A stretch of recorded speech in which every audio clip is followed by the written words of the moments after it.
Barcelona no me recibió con campanas, me recibió con gaviotas, con ese grito áspero que corta el aire como una advertencia y se mezcla con el olor a sal, gasóleo y hierro mojado. El puerto siempre me ha parecido un lugar honesto. Allí nada se queda quieto, todo llega o se va, y hasta lo ilegal aprende a caminar con traje limpio. Pero esa madrugada, mientras miraba las luces temblar sobre el agua negra, sentí que lo que iba a encontrar no era contrabando de mercancía, era contrabando de almas. La nota que hallé en Madrid decía una sola palabra: Ampuerto. No había dirección exacta, porque no hacía falta. Los puertos son como venas en sí.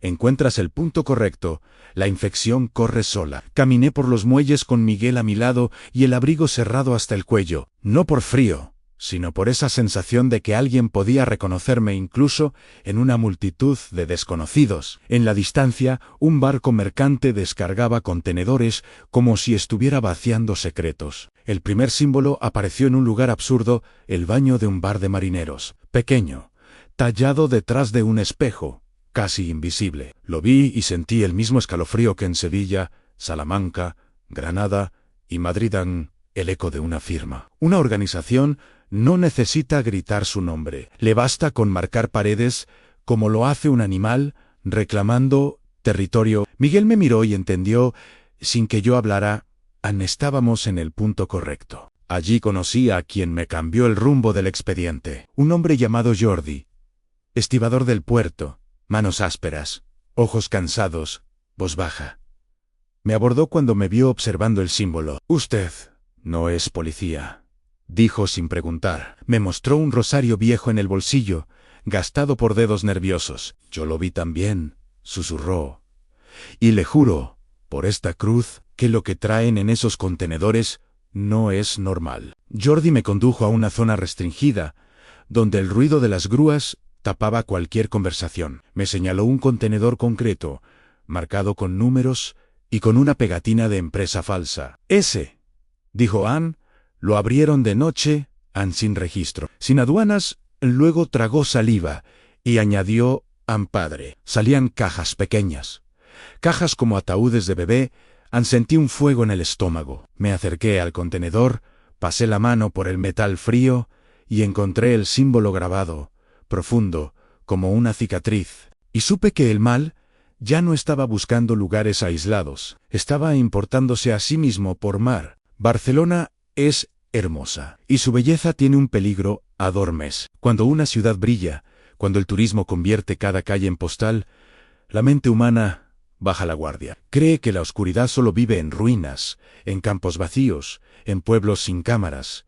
Pero el mal moderno ama las ciudades bonitas, ama el anonimato entre miles de rostros, ama los lugares donde nadie pregunta demasiado, porque todos tienen prisa. Soy sacerdote. He abierto expedientes en conventos abandonados, casas familiares y sótanos clandestinos. Pero Barcelona me mostró algo distinto, un sistema logístico, no solo rituales, no solo listas en distribución en movimiento, entrada y salida, como si lo oscuro hubiera aprendido a operar como empresa, con rutas, contenedores y contactos. Este canal cuenta historias en primera persona, como testimonio de un padre que ha visto demasiado y que aún así sigue caminando. Algunos de estos relatos nacen de hechos reales, otros son recreaciones fieles basadas en patrones verdaderos. Pero todos tienen un mismo pulso: el dolor humano y la lucha invisible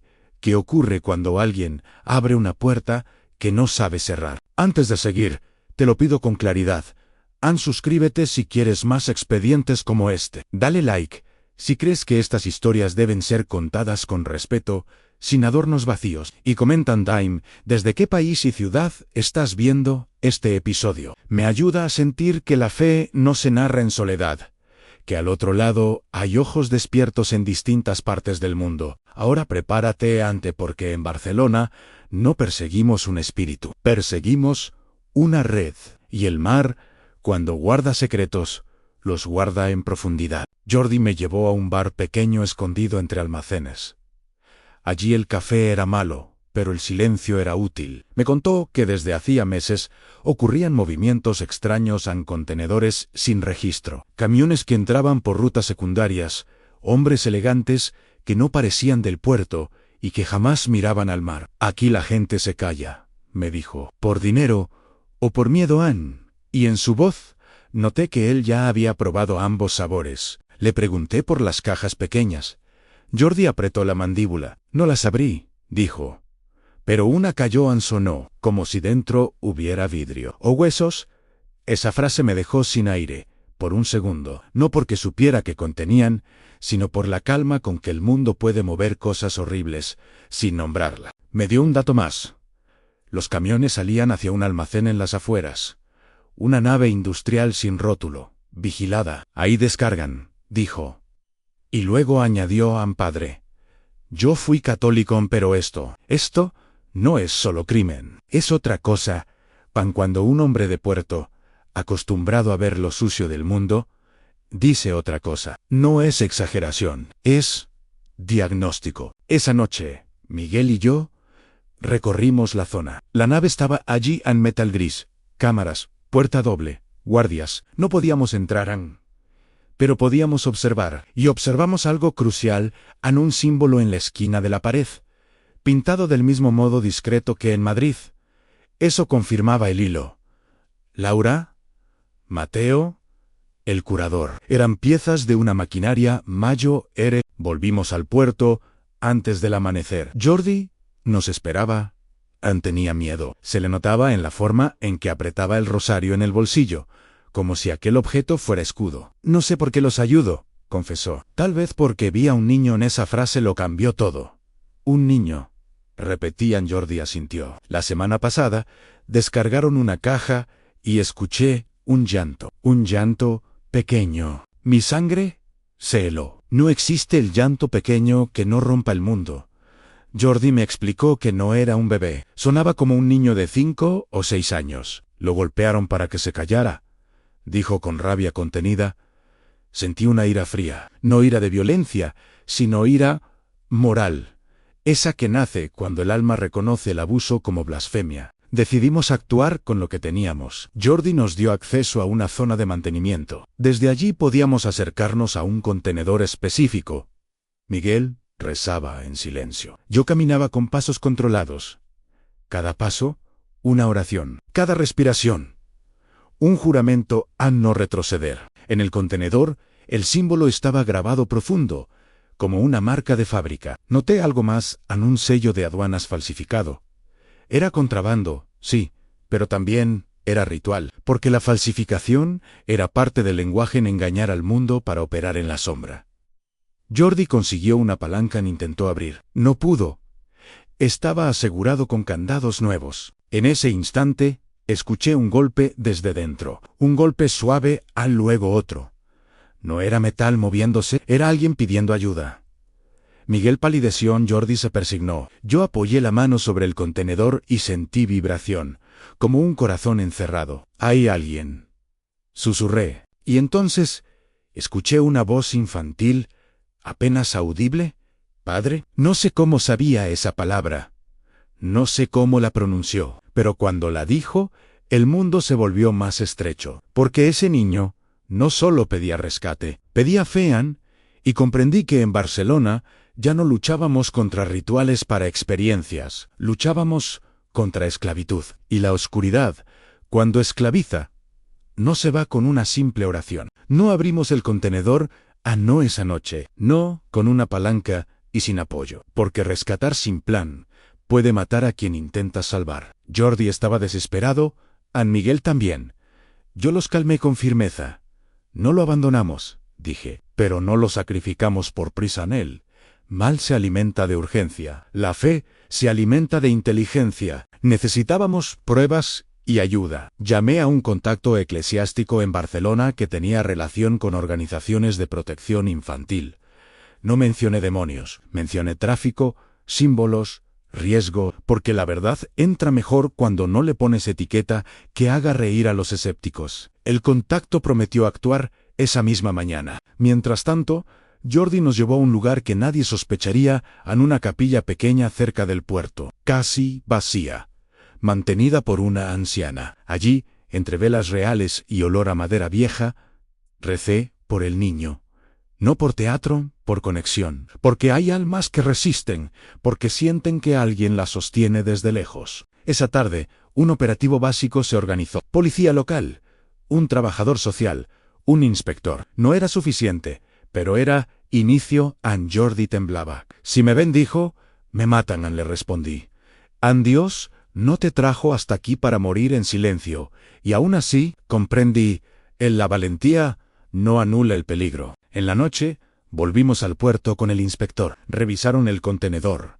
Documentaron irregularidades. Los guardias se pusieron tensos.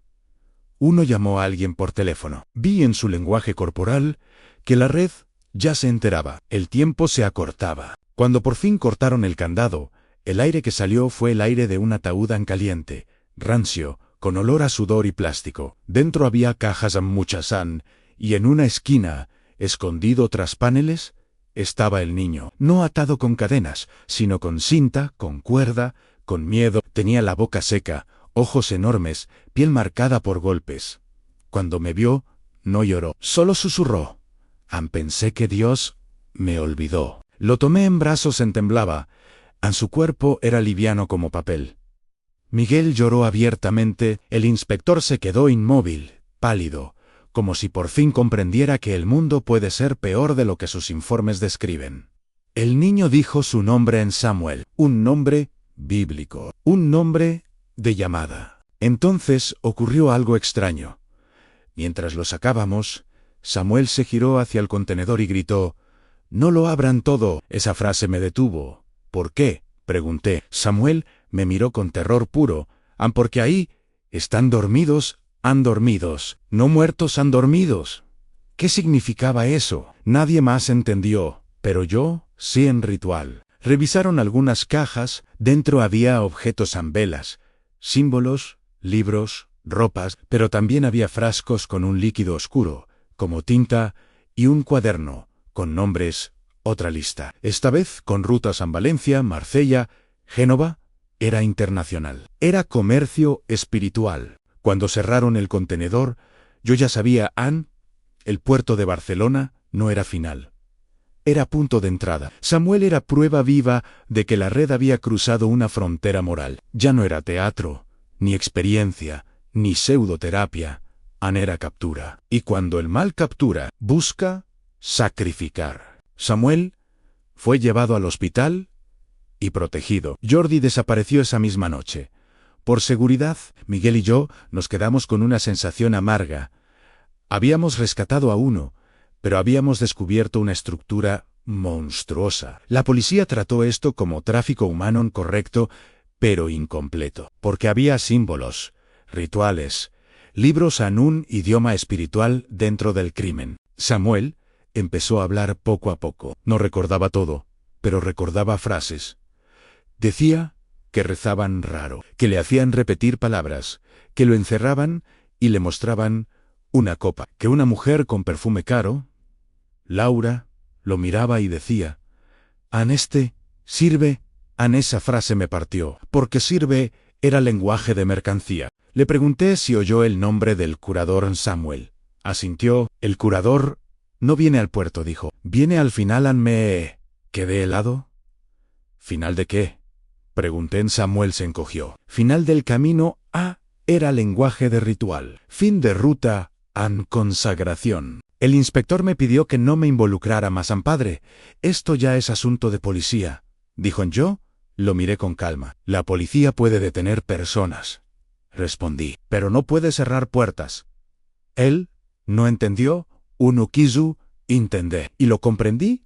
Algunos prefieren un mundo simple, aunque sea falso. Esa noche recibí un mensaje en mi teléfono. Una foto, el símbolo grabado sobre metal. Debajo, una frase, gracias por recoger nuestro envío, sentí náuseos. No era amenaza, era burla. Y en esa burla vi un objetivo en provocarme, hacerme desesperar, hacerme actuar sin discernimiento. Miguel quiso contestar, Lo detuve. El silencio es arma, le dije. En vez de responder, recé. Y pedí algo específico con claridad, porque en Barcelona el peligro ya no era solo demoníaco, era humano. Un humano armado, con símbolos. Revisamos el cuaderno de rutas. Había un destino marcado con tinta roja en Montserrat, un lugar sagrado, una montaña con monasterio real. Ese dato me hizo temblar, porque el mal ama profanar lo santo, no por placer, sino por mensaje. Profanar es propaganda espiritual. Le conté a mi contacto eclesiástico. Hubo silencio al otro lado. Padre, eso no puede ser, dijo. Yo respondí, puede y serán el contacto. Pidió discreción. Yo acepté, pero mi interior ya estaba en marcha. Sí iban a Montserrat. No era por turismo, era por altar. Samuel, en el hospital, me tomó la mano antes de dormirse. Padre, susurró. Ellos dijeron que el mar traga y nadie escucha. Me miró. Pero usted escuchó. En esa frase me quebró por dentro. Porque sí, escuché. Y ahora no podía fingir que no. Entendí que el siguiente expediente no sería urbano ni oculto, sería simbólico. Sería una profanación en un lugar que representa fe. Y así, Barcelona me entregó el mapa hacia el siguiente horror: en Montserrat, la montaña del eco. Subimos hacia Montserrat antes del amanecer. No fuimos como turistas, fuimos como quienes suben a un campo de batalla donde el enemigo no se ve. La montaña emergía de la oscuridad como dientes. Miguel miraba por la ventana en silencio. Yo rezaba sin palabras, porque hay momentos en que la oración se vuelve respiración. Llegamos a un punto de sendero lateral, lejos del monasterio principal. Allí, según el cuaderno, se reunirían. Caminamos entre árboles y piedra. El aire era frío, puro, y sin embargo sentí contaminación espiritual, como humo invisible. Encontramos velajos negraus, intejajaus, símbolos dibujados con ceniza sobre roca, estaban allí. Habían llegado. Escuchamos cantos no gregorianos, cantos deformados. Bajamos con cuidado hasta una pequeña cueva. Dentro, sombras, personas. Laura estaba allí, Mateo también. Y un hombre que no había visto antes traje gris, mirada sin emoción. No sonreía, no se enfurecían, solo observaba. Sofía lo había llamado por título, el curador. Laura sostenía el libro. Mateo sostenía la copa. El curador sostenía una lista, y frente a ellos había un joven de rodillas, temblando. El curador hablaba con voz calma. Hoy se cierra la ruta. Esa frase confirmó todo.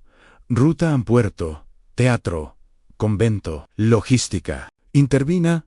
No podía esperar. Bajé hacia ellos y pronuncié en el nombre de Dios. Laura se giró con odio. Mateo gritó. El curador me miró como si yo fuera un insecto y dijo, por fin, esa calma fue lo más aterrador. Porque quien no se altera ante la fe cree tener un plan superior. Comencé el ritual.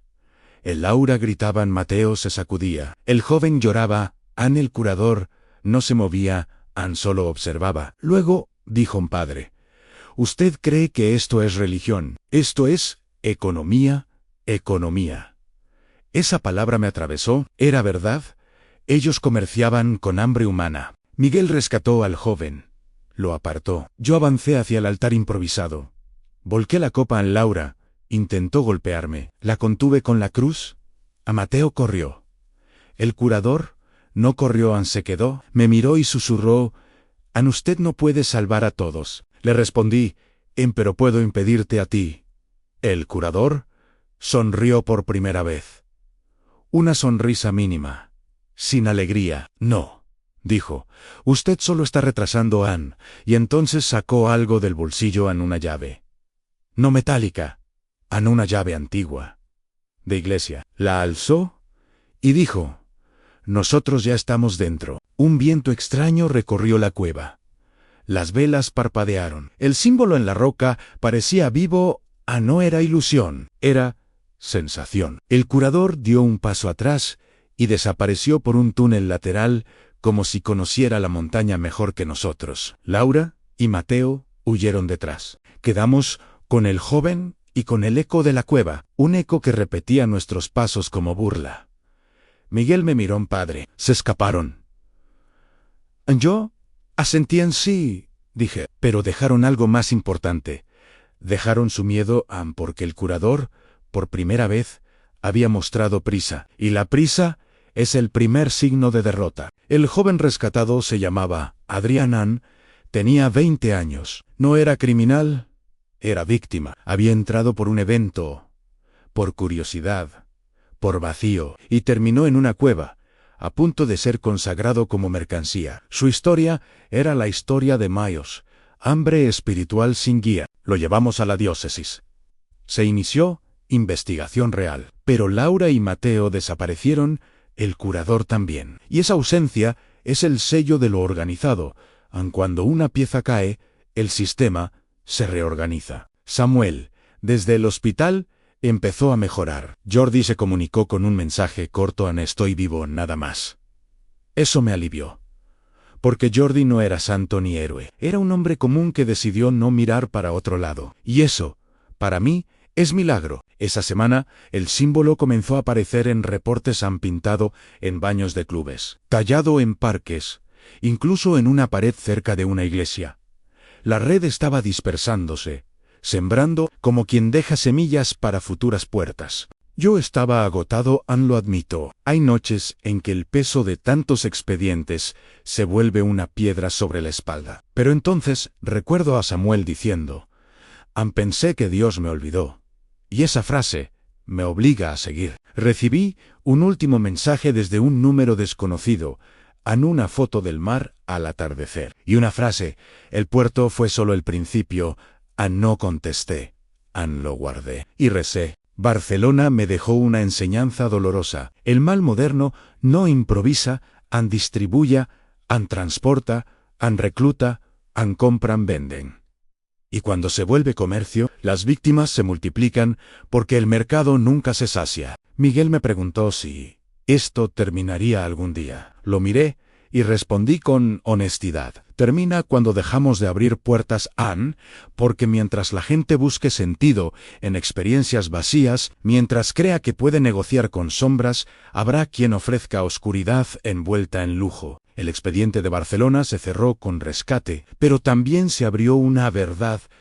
La guerra ya no es local, es ready, y las redes se rompen con persistencia, no con un solo golpe. Antes de dormir aquella última noche en la ciudad, caminé al borde del mar y miré las olas. El mar parecía tranquilo, indiferente, pero yo sabía lo que había tragado, y susurré una oración simple: en que ningún niño vuelva a llamar padre desde dentro de metal oscuro, y que, si vuelve a suceder, alguien escuche. Barcelona fue puerto, pero también fue símbolo, el símbolo de una oscuridad que aprendió a moverse como negocio. Allí comprendí que no basta con rezar por víctimas, hay que cortar rutas, romper estructuras, exponer redes. Y eso exige valentía, pero sobre todo, exige constancia. Rescatamos a Samuel. Impedimos una consagración, pero el curador escapó.